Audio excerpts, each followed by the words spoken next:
AI agents aren't co-pilots, sidekicks, or glorified spell checkers anymore. In Naama Manova-Twito's world, they're colleagues, logging into CRMs, optimizing budgets, and filing their own performance reviews. Humans, grab your popcorn. The job market's just got weird. This is the ADOTAT Show. Multi-billion-dollar complex federal court litigation. We do it day in, day out. And we've built a team dedicated to doing nothing but keeping you safe in the most dangerous litigation in the world. We're comfortable where everybody else is horribly uncomfortable. And with the litigation piece, we bring the compliance piece, right? That's what I'm adding. That's what my entire team is adding. We've built TCPA World only for you folks to help you folks out. And now the host of the ADOTAT Show, the Dean of Data, the Rabbi of ROAS, the Prince of Performance, the Sultan of Strategy, the one, the only. Give us a huge applause to Pesach Laddy! By algorithmic demand, and probably already halfway optimizing the episode in our head, we've got Naama Manova-Twito returning to the ADOTAT Show. It's been about a year since she first sat in the digital hot seat, and since then, well, while most of us were still arguing over cookie depreciation, she went ahead and started hiring AI coworkers and gained LinkedIn profiles and apparently taught them how to out-interview junior marketers. First of all, how are you doing? I'm good. I'm so excited to be back. Thanks for having me. So, lay it on us. Is it all strategic brilliance? Are you secretly wondering when your next AI-driven existential crisis will strike? I think that everything is changing and we need to face this new reality and we need to take it by the horns, right? So when you mentioned the LinkedIn thing that we did, it was kind of to prove a point. So for those of you who don't know, we have multiple agents. We're a company, an AI company that is training autonomous AI agents specifically for marketing. And they can work together as a team, or you can hire just the one as kind of a solo fill to a gap in your team. Each is a master of a specific intricacy of marketing, and it really enables small and medium businesses to have that edge that they often lack because they can't afford a big marketing team or a good agency. And we had each of these agents had profiles on LinkedIn and resumes that were submitted to real human jobs, junior level jobs. And we got a great response rate. And these agents essentially got hired through LinkedIn, which is a statement to make. Essentially, so people are aware they're agents? Yeah, they were. Okay. So that was the big thing. So the resumes were completely transparent. The cover letter said, "Please don't discriminate against me just because I'm not human." The education part, part is training sets, so trained over 1 billion tokens of whatever. And again, it was to say, you know what, if on paper, this is what the agent can do and this is the job requirement, even if it can only get through the initial screening, we need to rethink work. We need to rethink where we're, how we're hiring, what the team of the future is going to look like. And this is a massive task for HR managers, hiring managers. I think that workforce planning is significantly changing, but I'm not sure that everybody understands how much so. So you said recently that AI has reshaped your team dynamics. Could you give me an example where a digital decision maker turned the tables on human strategy? Yes. The way we build AI is completely different from anything that you see out there. So you know how when you're using any of the other generative AI tools, you're still the center of it. So you give instructions, you give context, you do data dumping, you teach a lot. And then the AI assists you with decision making, assists you with thinking, researching, or creation of content or whatever. Because we are addressing a crowd that doesn't necessarily have the skill set to begin with, we had to turn it upside down. So essentially, the agents plug in to your existing stack. It could be your social channels, your website, your analytics. They're plugged into third-party data tools. So they'll pull in a lot of that data that us humans implement human-level judgment just to make decisions throughout the day. So which channels, what kind of campaign, what budget, what topic, what data am I prioritizing? Is it something that my competitor did, or is it something that is trending right now on TikTok and I want to address? So a lot of this data has to pour in real time, and then we had to teach the agents to implement that near level human judgment, decide what data to use, what data to prioritize, and how to do it. But also then comes a human in the loop and says, okay, I'm okay with this is not on brand, but the human marketer becomes more of a reviewer than a creator. And then the agents execute. And what we're teaching them is very unique in this agentic or generative AI landscape. It's accountability. So you know how when you have an employee, you expect it to grow better over time and to be accountable for its own actions. Our agents can measure their own impact. So that's why they can execute in the real world and also measure the results of whatever they decided. And that enables you to go back with that feedback loop and adjust on the fly, because marketing is a progression data loop type thing. So what insights or clarification do you require, speaking of data, when the data conflicts with your gut feelings? That's where the human in the loop comes in. A good example would be, again, that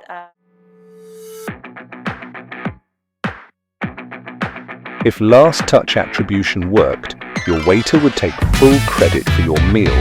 We make sure the chef gets credit too. Incremental. that thing that we did on LinkedIn. So when the agent suggested to do a campaign, an open to work campaign on LinkedIn, it was very obvious for me as the human in the loop that it's going to cause controversy. So I took it to the board and I said, listen, this could either backfire really badly or be a great PR success because people will be interested in the results. So that's where the human level gut feeling came in. I was wrong, by the way. It did really well. It didn't backfire, but I just still needed to flag it out because it could have backfired really badly. Yeah. Well, depending on what the AI said to people. Yeah, that's true. Speaking of what AI said to people, have you had a personality problem with any of your AI prompts? Like, has the personality been so weird that it's kind of went the wrong way or maybe the right way? Oh, I wouldn't go so far as to say that they have personality, but our agents do have a specific skill set. So as I mentioned, each of them is a model that's trained for a specific intricacy. They can't do each other's jobs to save their own lives, but they're very good at that one single intricacy. They do it end to end. They use tools. They use real-time data. They are not subordinate, I will say that. So they won't agree with you necessarily. They won't lie to you. If they don't know, they don't know. If you ask them something that they don't have the data for, they'll be very transparent about it, which is unique, again, in this generative AI hallucinative landscape. And they're also built to conflict with each other, so you kind of get really good ideas, but generally, other than that, they don't have a real personality. So if your AI agent did have a personality and had to choose a title at your next company retreat, would it be A, Chief Efficiency Officer, B, Robot Overlord in training, C, Digital Dynamo, or D, the Meta Mashiach? Wow.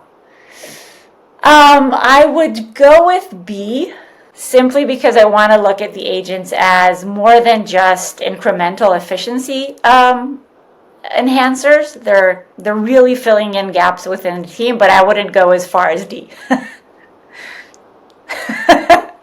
So I've noticed that you said before that you're thriving in today's ad tech circus. Could you give a concrete example where strategy collided with pure adrenaline? So I think strategy is a really big word, but when you look at it as pieces of planning put together and you have very quick responses, so you can measure if something is on the right track or not, then I would say that we have some very interesting ideas coming from the agents. From specifically, everything that we do is agent oriented. We only have one marketer on the team and managing a team of agents. And this is very similar to a lot of our customers as well. And you see a lot of kind of out of context, sometimes ideas that pull back into an overhaul strategy that a human wouldn't necessarily think of, but the agents do. And then it's very enlightening. So I would say, I don't like to call it strategy because strategy is a very big word, but when you look at blocks of planning threading into an overall brand dynamic or a brand USP or brand values, it's very interesting to see how AI would interpret that into things that sometimes a human wouldn't. You mentioned last year you also had a huge shift in your work-life balance. How did that experience redirect your career trajectory in the last year? We're a startup. We don't have lives. It's just work. We don't really, the balance does not exist. I think that when you are a startup, you really need to understand that work is everywhere. You sleep work, you eat work, when you're with your family, you think work. And you have to have a family that's built for that and very supportive of it. But I would not be a good example for work-life balance. I would definitely say that. So was there any failures in the last year that, or maybe an unexpected success that influenced your overall philosophy on risk-taking? I think that the speed in which the ecosystem is moving has kind of forced everybody to really ramp up with a lot of conviction. So Right. Are you surprised how fast everything has been? Or I did think you expect everybody this? is. I think everybody Right. is. I had the pleasure of speaking with Rashad Tabakawala, and he said something. He said, what I expected to see in 2029 is 2027. And I think everything is changing really quickly. And I think it's forcing the startup ecosystem to move fast with a lot of conviction and take a lot of risks. So I would say definitely yes. So moving on, CTR, CPA, ROAS, in a world where these acronyms ring like mystical incantations, what do you really think about the obsessive world of metrics? I think it's time for us to go back to brand. I think that digital performance-oriented only strategies are causing a massive increase in customer acquisition cost and very, very little loyalty. And I miss the days where brands built brands, and you had loyalty and you had brand affinity, and a brand could make you smile when you saw its logo. And I think we really need to go back to that, because over time it will reduce customer acquisition costs and definitely increase retention. So you also said that traditional metrics are cryptic. Can you see an example where the numbers told one story while reality screams something completely different? So, I mean, you could always pour money at something and you'll see an increase, and then when you stop pouring money, you'll see a decrease. A lot of the metrics that marketers measure, unfortunately, are vanity metrics. We really like to see clicks and percentages going up, but at the end of the day, it's revenue oriented. You need to be able to build a business.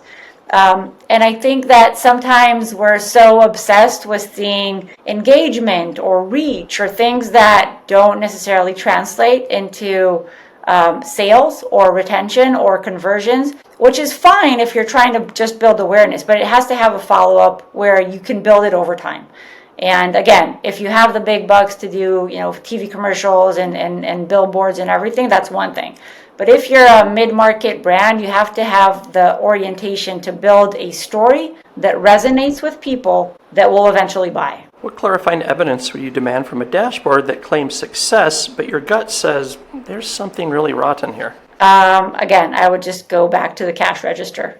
Is what we're doing actually moving the needle beyond the dashboard of Meta, Google, and LinkedIn? So if traditional metrics were a character in a dinner party, which of these roles would it play? A, the know-it-all who never really listens. B, the charming storyteller with a hidden agenda.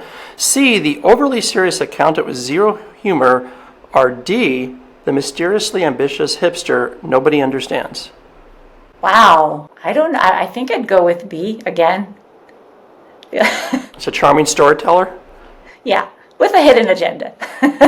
So what redefined metric, or let's just make up a new KPI, would serve as your North Star in the labyrinth of digital marketing's noise? Or is it, again, money? It's not. It's brand resonance and then money. I think that if, you know how you have those blind tests of which of these brands do you recall presented to you, things like that. I miss that. When I was a kid, we used to come to the theater early to watch the commercials. I miss those days. Yeah, I did too. They used to be fun. Amazing. Especially the Coke. It was the only time you could see a Coca-Cola commercial except during the holidays. Exactly. And when there's a reason why when you're driving with your kids and they see the McDonald's logo, they smile. It feels like home. There's stuff that we need to go back to. And it doesn't matter if you're a small brand. You still need to be able to tell a story and connect your logo with a story. And if it's not there, you're going to be spending a ton of money, and the cost per acquisition is just going to go up and up and up. And you're going to be fighting for every single purchase on your website. As the digital colleagues become more integral, where do you draw the line between leveraging their prowess and retaining the human spark? I think that AI will enable the human spark to be back. When performance launched, 70% of our day went to doing things that machines can do. And I think that humans should go back to what humans are great at. And the ones that are going to win are the ones that can balance human creativity at its best with human level judgment at its best and the productivity of the machines. So machines can go through data, analyze things, and come up with, tweaks a lot faster and a lot better than humans can. But humans can come up with ideas that machines don't necessarily have the ability to. I think that's the balance we should all strive for. Plus, getting back to fun marketing. Marketing used to be so much fun. It's not fun anymore. No, it's not. And that probably goes into our next topic. You talked a lot last time about unique value in a landscape where everyone shouts the same tagline. Can you offer one example where your strategy sets you apart? I can give us. Everybody in the AI world started out with assistant and productivity and augment your workforce capabilities. And we, from day one, we said, you know what, this is going to replace some jobs and it's fine as long as we're transparent about it and we enable teams to upskill. And we understand what the agents are good at and what they're not, and we're transparent about that too. I think that is something that when we started out, we said, okay, let's roll out these agents into human teams. Let's set the current benchmark. And we do this with every new client. What is the current benchmark? How much time, how much money, what's your current conversion rate, what's your current engagement rate, whatnot. And let's set KPIs for these agents as if they were employees. So after 2 months, you have that performance review for your new AI employee. What will you expect to see? And right. Scary statement, because people do understand that this will replace some entry-level roles, but it also, on the flip side of it, enables millions of businesses, smaller businesses, to keep afloat and even grow, because now they have the access to really good marketing, which they didn't have before. So we're not hiding behind the whole industry messaging of productivity and your team's going to do so much better. No, some people on your team will have to find a different position in the company, and it's okay to say it. So what's the biggest strategic gamble that you took, and how did it pay off or backfire, and when did you decide to step away from industry cliches? The biggest gamble that we took is we went all in on agents before anybody even knew what it was. We started rolling out. This whole year's been agentic. It's a new word for me. So we started rolling out our agents mid last year. We had agents in the works. We started with collaborative agents, so our agents could communicate with one another way before A2A came out. Reasoning model through collaboration. So a lot of these bets that my incredible team, the tech team, has taken, turn out to kind of continuously be ahead of the market. That said, when we put faces on our models, some people liked it, some people cringed over it. So it was a bet, both from the branding perspective and the tech perspective. Innovative approach actually caused you to pivot your own strategy. And I mean innovative, necessary in quotes. Again, I think that the pace of change is something that really keeps us on our toes all the time. So we launched our LLM for marketing. We have our own foundation model, which we launched last year. But we knew that the bigger models will get better and better. So we had to kind of always keep an eye on the market and see where we're placing our bets. Are we continuously investing in foundational models and competing against the big guys, even if they're getting better and better? Or do we place our bets smartly in a way that we can always adjust where we're keeping our bets? And then when we saw that the models are getting better, we are able to use our LLM to refine our small language models, which are the agents. And we always look at where can we continuously be better than anyone else. And we decided to go deep rather than going wide. So when we dug deep into marketing, we started in how do we mimic a way that a marketing team actually works. That's why we started with doing agents and a team of agents. It wasn't even a technology thing. It was just how can we adapt to the way that marketers actually work right now versus them adapting to us. So we started out with a team of agents, and each agent had a name and a personality somewhat, and an intricacy of marketing that they're good at. But we always had to keep and see what can we actually be better at. Who are we servicing? Are we servicing the big marketing teams? Are we servicing the agencies? Or are we servicing those mid-market teams that are struggling, that don't have bandwidth for mistake? They can't afford more people, but their KPIs keep rising. And how can we service to their specific needs? And I think that as long as we keep in mind who we're building for, we have a clear advantage. And that's something that both the tech team and the business team need to be very focused on. Yeah, so again, sometimes in marketing there is a story to tell, and a story sometimes takes time to resonate, and you won't always necessarily see immediate conversions as your only KPI. But then again, you don't want to fall back into those vanity metrics and have great share or comments rates that don't yield to building the brand that you want or conversions that you want. So when I say that, I think that if you tell a good story and that people resonate with what your messaging is and they relate to your core values, they will remember you even when your PPC campaign is shut down for a while, or you reduce some of the spend, or you focus on only new customers. The biggest problem with just looking at the data is that you get very addicted to seeing, CPAs that are lowering a little bit, and you get tempted to bidding on brand or to bidding on existing customers or things like that, because you're addicted to the numbers rather than your goal, your KPI, what you want to see your brand like in a year from now. And also, performance is very tempting to look at every day. And I think that when you're measuring performance on a daily or weekly basis, you sometimes make the wrong decisions. You should give a bird's eye view in addition to the measuring every click. So do you have a clarifying process when someone has a brilliant idea and it risks getting buried under a feedback loop or metric mandates? In a way. So the agents essentially have some predictive capability. Because they plug into your existing stack and your past performance and things like that, they can analyze what's been working for you, but they also see your competitors. They can see real-time market dynamics.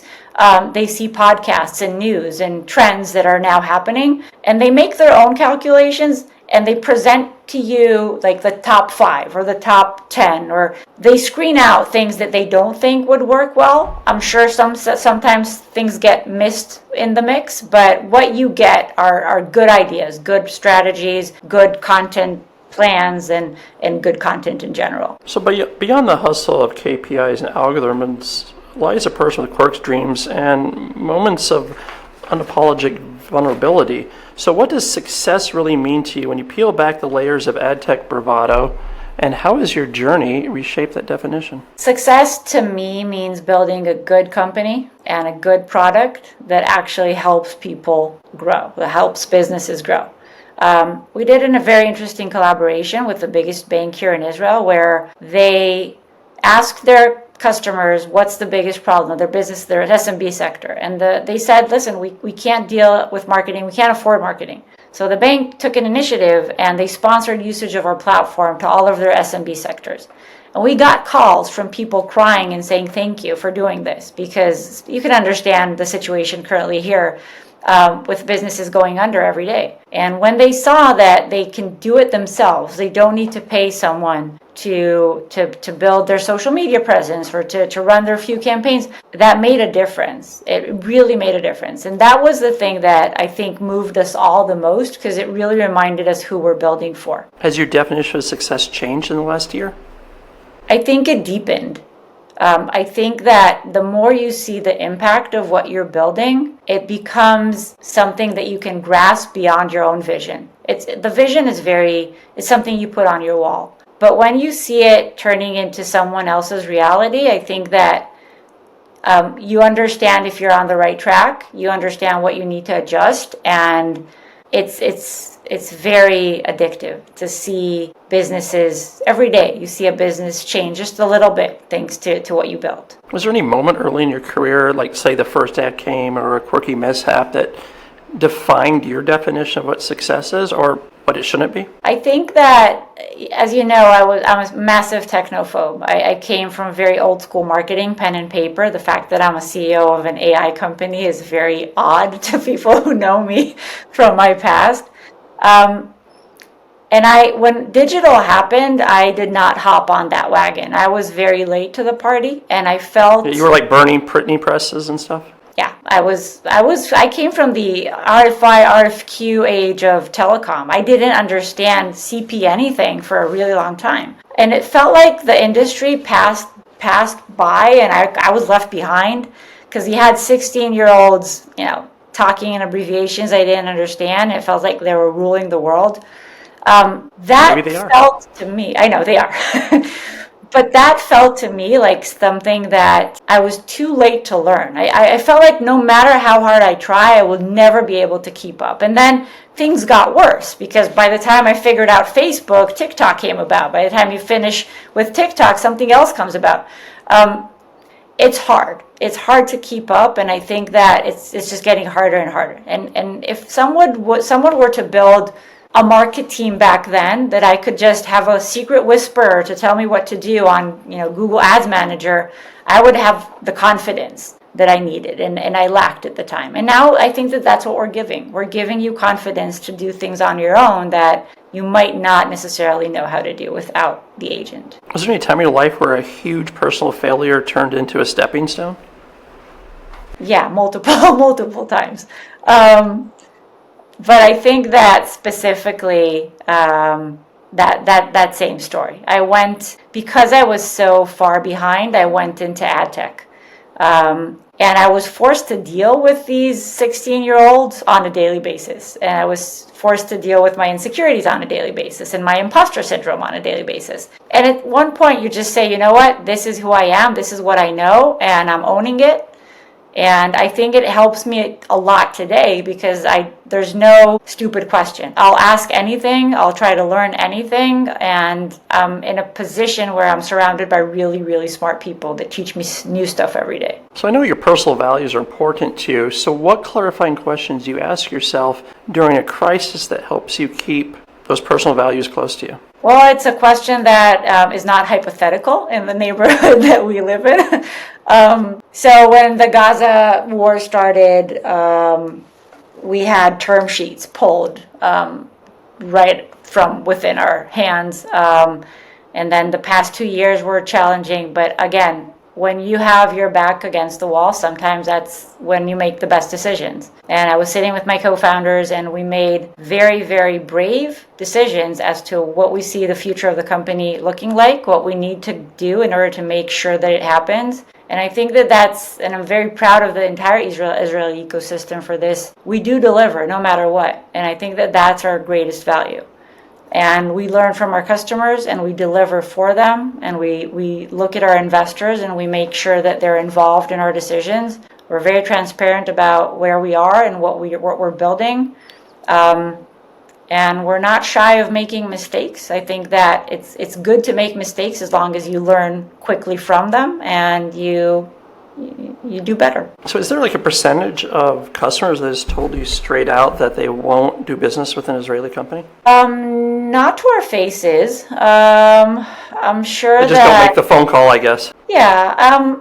Honestly, again, I might purposely be blind to it. But no, we have our investors, the VCs that we're talking to, customers that we're talking to, we're not. But also, again, we're very much focused on the U.S. market. So I'm sure if we were focused on Europe, it might be different. But the U.S. is very embracing. So last question, taking a step back from the daily grind, what legacy do you envision, both in business and personal life, that make you proud to say you had an impact? I would actually, so my daughter on the last Women's Day or something, she posted pictures of me on her Instagram. She has followers, like she's 14. And she said, to the person I admire the most. And I was thinking to myself, I haven't been the best mom for the past few years. You know, I'm working all the time. I'm preoccupied all the time. The fact that she's okay with her friends seeing her being proud of her mom, I took that to heart. Because I think that my kids see me working hard. My kids see me not succeeding all the time, but not giving up. And I think that's the legacy I'd like to give to them, to leave behind. But also for what we're doing here, it's just build your ass off and make sure that you're building something of value. And that's a wrap, not just on this episode with Naama Manova-Twito, but on Season 5 of the ADOTAT Show. We've covered everything from AI co-workers with resumes to the ad tech swamp of dashboards and lies. And somehow, we're still standing. Massive thanks to our sponsors Troutman Amin LLP, the legal lions keeping the industry honest, and Incremental, proving daily that math still beats marketing spin. Without them, we'd just be yelling into LinkedIn threads with no receipts. But don't worry, we're not gone for long. We'll be back in October, kicking off Season 6 with none other than David Cohen, CEO of the IAB, headlining the show. Yes, it's going to be loud. Yes, it's going to be messy. And yes, you'll want to hear every second. Until then, stay bold, stay curious, and know more than you did yesterday.